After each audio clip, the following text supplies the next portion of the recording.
macrostates. Here's some more terminology that you just got to try to nail down, okay? Repeat it as many times as it takes until you got it straight. A macrostate, okay? I call it macrostate to help define it from microstate, which will be our next definition, but the book will just call it state, okay? State of a system is a global description of the system. It talks about bulk properties, things like temperature and pressure, without any concern for what individual atoms are doing, okay? It's not really thinking about the fact that they're all moving around. We're just talking about overall, here's the pressure, here's the volume, whatever it may be. Microstate, on the other hand, is then a particular configuration of the atoms or molecules in the system. Okay? It's describing what each of them is doing, where they are exactly in that volume, for example. So if we think about our coin flipping, when we originally had 3 flips, H, H, and T.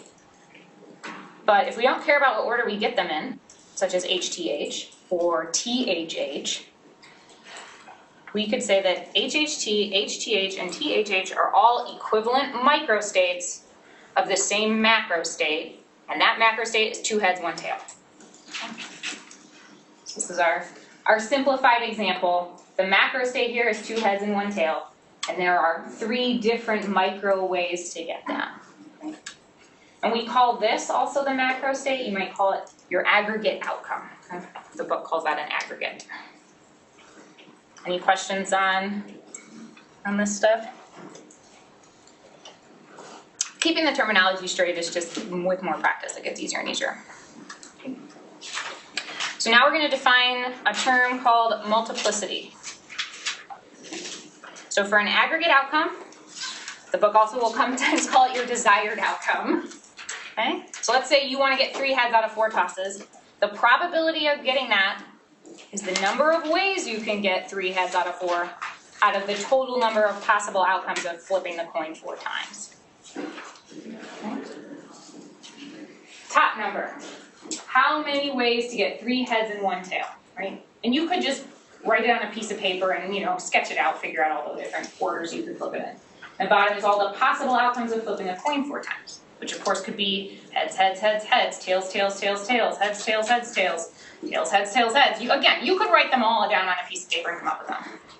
Okay? When there's only 4. As soon as the numbers get bigger, it instantly starts getting too hard to do that. Okay? The numerator, or the number of different ways to get your aggregate outcome, is called multiplicity. It is denoted by a capital W. Okay? Distinct from work, which will be little w. Okay? Last semester we used omega and w interchangeably for multiplicity throughout the semester, which made everyone mad. Our textbook uses w, we will use w, but again, I will just warn you that should you look at other reference material, you may see multiplicity as omega. Okay? So just be prepared to see that. Because multiplicity is in the numerator, whatever has the highest multiplicity, whatever has the most ways of getting it done, will also have the highest probability. And we're slowly but surely feeding back into a definition of entropy, okay? And entropy is whatever there's the most different ways of making that happen.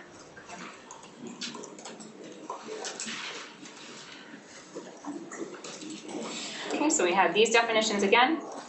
The most probable state for any system to be in will be the one that is achievable by the most different microstates. Your system is going to tend towards, when it reaches equilibrium, it's going to be in whichever state has the most different micro ways of getting there.